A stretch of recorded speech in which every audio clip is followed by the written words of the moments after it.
finally যেহেতু মুকলি হ'ব ওলাইছে 23 নম্বৰ কিস্তি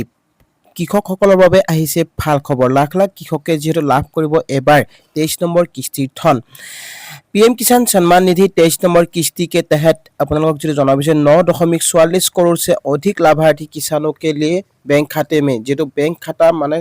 9.44 करोड़ अधिक लोके लाभ करिब एबार 23 नंबर किस्ती আৰু কোৰ পৰা 23 নম্বৰ কিস্তি মুকলি কৰা হ'ব আজি এই ভিডিঅ'ত আপোনাক জনাম আৰু কোনে কোনে লাভ কৰিব 23 নম্বৰ কিস্তিৰ ধন যদিহে আপুনি 23 নম্বৰ কিস্তি লাভ কৰিম বুলি ভাবিছে তেনেহলে আজি আপোনালোকক যেটো জনাব গৈ আছো আপুনি পিএম কিষাণ কিস্তি লাভ কৰিবনে নকৰে তো ভিডিঅ'টো হেকলে চাই থাকিব বলক ভিডিঅ'টো আৰম্ভ কৰো welcome to my channel good luck Assam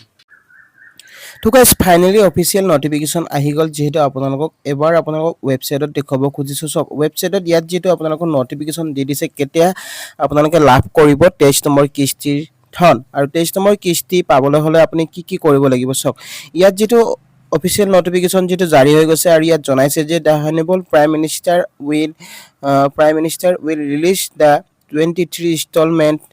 of the PM Kisan on 20 June মানে 20 জুন আপোনালোকক আগৰ ভিডিওটো মই যেটো জনাইছো যে 20 জুনত দিয়া হ'ব যেটো পিএম কিষাণ আঁচনিৰ কিস্তি তো মিডিয়া ৰিপৰ্ট অনুসৰি যেটো ৰিপৰ্ট জনাইছিল আপোনালোকক সেই ৰিপৰ্টটোৱে যেটো আহি গল আৰু আপোনালোকক যেটো কবলৈ খুজিছো এবাৰ যেহেতু বিজেপি চৰকাৰ কলিকতা যেহেতু ওয়েস্ট বেংগলত যেটো নতুনকৈ সৰকাৰ গঠন কৰিছে ওয়েস্ট বেংগলত সেইভাবে যেহেতু এবাৰ প্ৰধানমন্ত্ৰী ওয়েস্ট বেংগলৰ পৰা যেটো পিএম কিষাণ কিস্তি মানে মুকলি কৰিব আৰু পিএম কিষাণ কিস্তি কৰ পৰা মুকলি কৰিব ইয়াত জনাইছে যে 20 জুন ফ্ৰম তাৰকেশ্বৰ হুগলি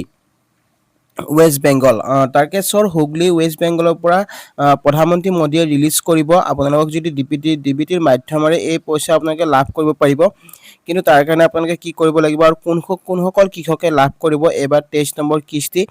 তো আপোনালোকক যদি ভিডিওটো জনাম তো গতিকে ভিডিওটো কোনো স্কিপ নকৰিব আৰু আপোনালোকক মই সেই কামখিনি কথা মই যেটো ক'ব ওলাইছো কি কাম আপোনালোকে কৰিব লাগিব একেবাৰে আপোনালোকে ভিডিওটো স্কিপ নকৰাকৈ আপোনালোকে বস্তুখিনি জানি লওক স্টেপ টু স্টেপ নহলে কিন্তু আপুনি পিএম কিষাণ কিস্তি লাভ নকৰে তো কেনেকৈ কি কৰিব লাগিব তো বলক জানি লওক তো প্ৰথম স্টেপটো কি হ'ব সক প্ৰথম স্টেপটো হ'ব আপোনালোকে প্ৰথম স্টেপটো কৰিব লাগিব আপোনাৰ যেটো ষ্টেটাস আছে সেই ষ্টেটাসটো আপোনালোকে চেক কৰক নাও ইওৰ ষ্টেটাস বুলি এটা অপচন দেখিবলৈ পাইছে নাও ইওৰ ষ্টেটাসত গৈ আপোনাৰ যেটো প্ৰশ্ন ইয়াত আপোনালোকৰ অপচন আহিব তো নাও ইওৰ ষ্টেটাসত আপোনাৰ ৰেজিষ্ট্ৰেচন নম্বৰ যেটো আছে সেই ৰেজিষ্ট্ৰেচন নম্বৰটো আপুনি ইয়াত দি দিব ৰেজিষ্ট্ৰেচন নম্বৰটো দিয়াৰ পিছত ক্যাপচাটো ফাইল কৰি দিব ক্যাপচাটো ফাইল কৰি দিয়াৰ পিছত আপোনাৰ ষ্টেটাসটো ওলাই পৰিব তো ষ্টেটাসটো আপোনাৰ কেনেদৰে আহিব ঠিক আপোনাৰ যেটো অপচনটো যদি দেখাব খুজিছো এই অপচনটো যোৱাৰ পিছত আপোনালোকৰ ষ্টেটাসটো আহিব আপোনাৰ প্ৰথম লেন্ড শেডিং আধাৰটো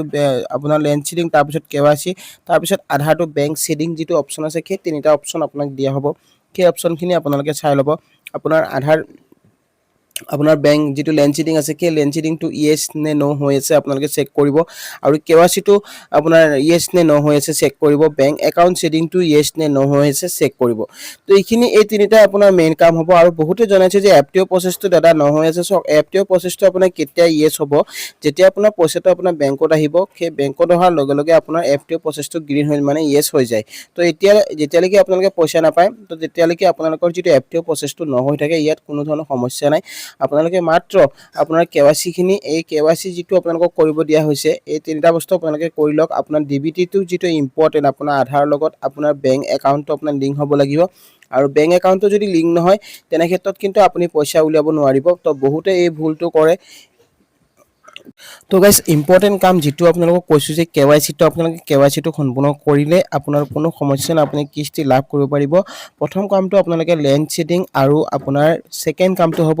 ই কেৱাইসি মানে আপোনাৰ আধাৰ লিংক কৰিব কোৱা হয় আৰু থাৰ্ড কামটো হৈছে আপোনাৰ বেংক টু আধাৰ লিংক মানে বেংক টু আধাৰ শেডিং তো আপোনাৰ আধাৰ লগত বেংক শেডিং কৰিব কোৱা হয় এই তিনিটা বস্তু আপোনালোকে যদি কমপ্লিট কৰিব পাৰে তেনেহলে আপোনাৰ সমস্যা নাই আপুনি যেটো কিস্তি আগৰ পৰা পাই আহিছে সেই কিস্তিটো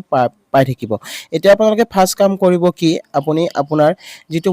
আপোনাৰ ওয়েবসাইট আছে সেই ওয়েবসাইটত যাব গৈ আপোনাৰ নাও ইওৰ ষ্টেটাস যেটো অপচন আছে সেই অপচনটো আপুনি চেক কৰিব যে আপোনাৰ ঠিকে আছে নে আপোনাৰ কেৱাইসি আপোনাৰ ইয়েস হৈ আছে নে নাই যদি আপোনাৰ ইয়েস হৈ আছে তেনেহলে আপুনি একো কৰিব নালাগে প্ৰথম অপচনটো চাব আপোনাৰ লেন্ড শেডিং ইয়েস আছে নে নাই ই কেৱাইসি ইয়েস আছে নে নাই Aadhaar to bank account seeding yes আছে নে নাই সেই তিনিটা বস্তু যদি ইয়েস হৈ আছে আৰু ইফালে তলত আপুনি এফটিও প্ৰসেসটো ন আপুনি ন হলে আপুনি টেনচন নলব আপোনাৰ ন থাকিলেও আপুনি পাব পাব মাত্ৰ আপোনালোকৰ KYC আৰু আধাৰ বেংক একাউণ্ট সেটিং আৰু লেন সেটিং এই তিনিটা বস্তু আপোনাৰ ইয়েস হ'ব লাগিব এই তিনিটা বস্তু যদি ইয়েস থাকে তেনেহলে আপুনি ভাবি লওক আপুনি কিস্তি লাভ কৰিব আৰু আগতে যদি আপুনি কিস্তি নিয়মীয়াভাৱে পাই আহিছিলে তেতিয়াহলে এবাৰ আপুনি কিস্তি লাভ কৰিব যদিহে আপোনাৰ সকলো ঠিকই আছে তো আই হোপ আপোনালোকে নিশ্চয় ভিডিঅ বুজি পালে আপোনালোকক যদি জনালো PM কিষাণ আঁচনি কিস্তি কেনেকৈ আপুনি লাভ কৰিব পাৰিব তো মেইন উদ্দেশ্য এইটোৱে আপোনালোকে এই কামখিনি আপোনালোকে সম্পূৰ্ণ কৰক আৰু এইখিনি কাম সম্পূৰ্ণ কৰাৰ পিছত আপোনাৰ কোনো সমস্যা নাই মাত্ৰ আপুনি চেক কৰক আপোনাৰ ষ্টেটাস যদি ঠিকে আছে তেনেহলে আপুনি কিস্তি লাভ কৰিব পাৰিব তো ভিডিওটো ভাল লাগিলে লাইক শেয়াৰ আৰু লগতে চেনেলটো যিসকলে নতুনকৈ আহিছে সাবস্ক্ৰাইব কৰিব নাপাহৰিব আৰু কাষত থকা বেল আইকনটো প্ৰেছ কৰি দিব যাতে এনেকুৱা ধৰণৰ নতুন ইনফৰমেশ্যন আহিলে সকলোতকৈ আগত পাই থাকে তো গাইস আজিলৈ মানে জয় আই অসম